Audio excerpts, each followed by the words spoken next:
morning students. In our previous lecture we have gone through the measurement of standard electrode potential of a single electrode by connecting them to the reference electrodes. Now next topic is the electrochemical series. Electrochemical series is what?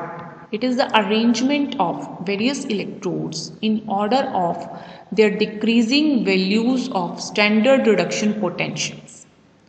So when you will see the electrochemical series, the electrode which is on the top, that will be having highest standard reduction potential, whereas the electrode which is at the bottom of the series, that will be having lowest standard reduction potential.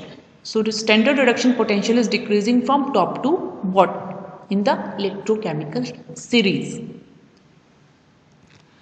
Now, according to the standard conventions, the electrode at which reduction takes place with respect to standard hydrogen electrode will always have a positive reduction potential. The electrode which is when connected to the reference electrode which is SHE, if it is undergoing reduction, then we will give a positive reduction potential value to that electrode. Second thing, the electrode potential are always expressed as their reduction potential. Third thing, reduction potential value will be always the negative of oxidation potential value of a given electrode. Now this is the electrochemical series. In this electrochemical series, we are seeing here at the top, the fluorine is taking 2 electrons to give fluoride, and it is having highest standard reduction potential. Whereas the lithium is at the bottom, it is having lowest reduction potential, having a negative value of minus 3.05. And as we are moving from top to bottom, the value of reduction potential is decreasing. In case of hydrogen, as the standard reduction potential value is 0, so it has been marked here. Now the electrodes which are having more value as compared to the hydrogen, which are having higher reduction potential as compared to the hydrogen, they are above the hydrogen, whereas the electrode which are below the hydrogen in the electrochemical series, they are having negative reduction potential. Now one thing we have discussed in the last slide, the electrode which is having reduction on connecting to reference electrode, they will have positive reduction potential. So all these electrodes on connecting to the hydrogen electrode, they will undergo reduction, whereas all the electrodes which are below this hydrogen, they will undergo oxidation when they will connect it to the standard hydrogen electrode. Now what are the various applications of the electrochemical series? First one is to predict the relative age of oxidation or reduction. Now, reduction potential, as it will become more positive, what will happen?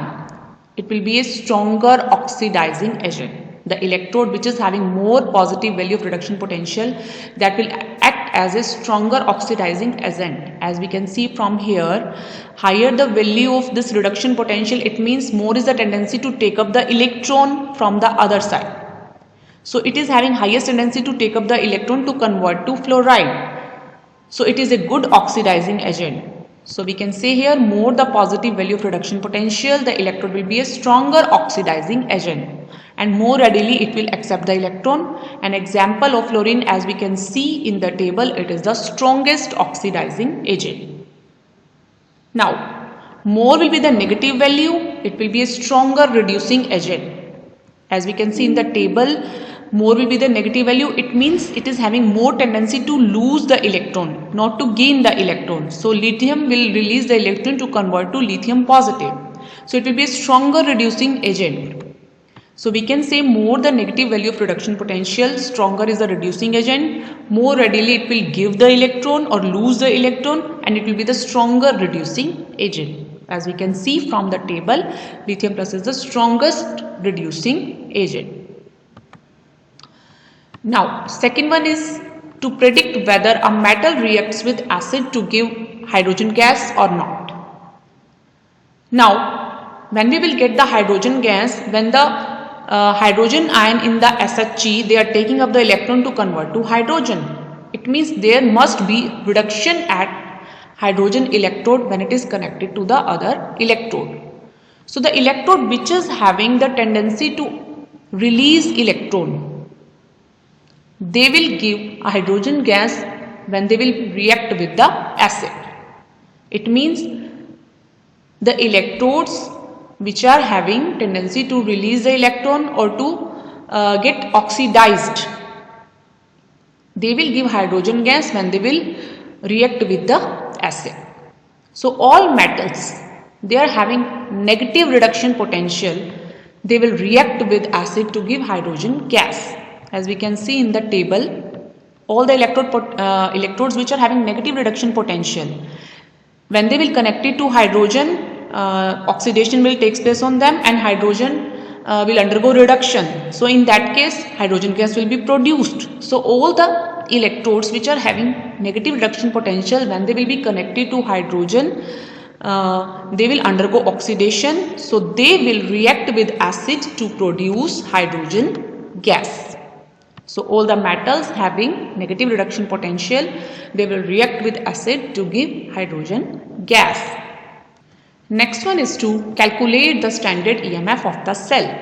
This formula we have already gone through. The standard EMF of the cell is given by standard reduction potential of cathode minus standard reduction potential of anode.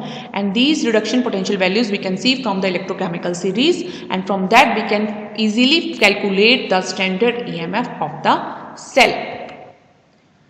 Now there are numerical problems on the basis of this. First one is to calculate the standard EMF of a cell which involves the following cell reaction.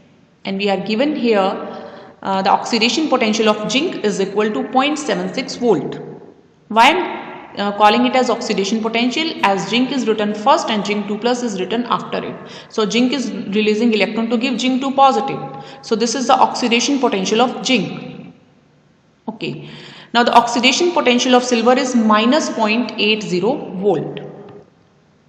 Now how we can calculate the standard EMF of the cell? We can easily calculate the standard EMF of the cell just by using the formula, that is standard reduction potential of cathode minus standard reduction potential of anode. So this is as assignment for you. You can easily do the this numerical and easily find out the standard EMF of a cell. Now next application is to predict the spontaneity of a redox reaction. How we can predict the spontaneity, that this redox reaction is feasible or not. And we very well know that for a spontaneous reaction del G is always negative, and del G is given by minus NFV, where E is the EMF of the cell. So for del G to be negative, EMF of the cell should always be positive. So EMF is positive, it means reaction is spontaneous. So we can easily find out the spontaneity of a redox reaction by calculating the standard EMF of a cell using the electrochemical series. So next one is a numerical problem based on this. Can a solution of 1 molar copper sulfate be stored in a vessel made of nickel metal? And these are the reduction potential values in case of nickel and copper. So this is a practice for the students. You have to find out that whether we can store the solution of copper sulfate in a vessel made of nickel metal. Now next concept is of activity and activity coefficient. What do we mean by activity and activity coefficient? A scientist named Jean Lewis, he found experimentally that the concentration of molecules or ions in the solution is not equal to the actual concentration of the solution. When he experimentally determined, he found the concentration of ions in the solution is less than the actual concentration of the solution. And this effective concentration of an ion or electrolyte in a solution, that is known as activity. Now how this activity is related to the actual concentration? This is given by the equation activity is equal to gamma cross M, where gamma is the activity coefficient and M is the molality of the solution. So here we are expressing the concentration in terms of molality, and activity is given by the product of activity coefficient and concentration of the solution. Now, activity coefficient may be defined as the ratio of activity to the actual concentration of the solution A by M. This gamma will be equal to 1 for the ideal solution and it will be less than 1 for the real solution. Now, why it is so? Effective concentration of ion is different from the actual concentration.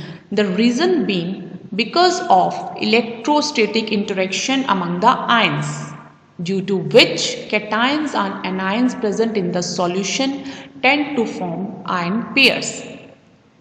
Because of that, effective concentration of ions in the solution changes.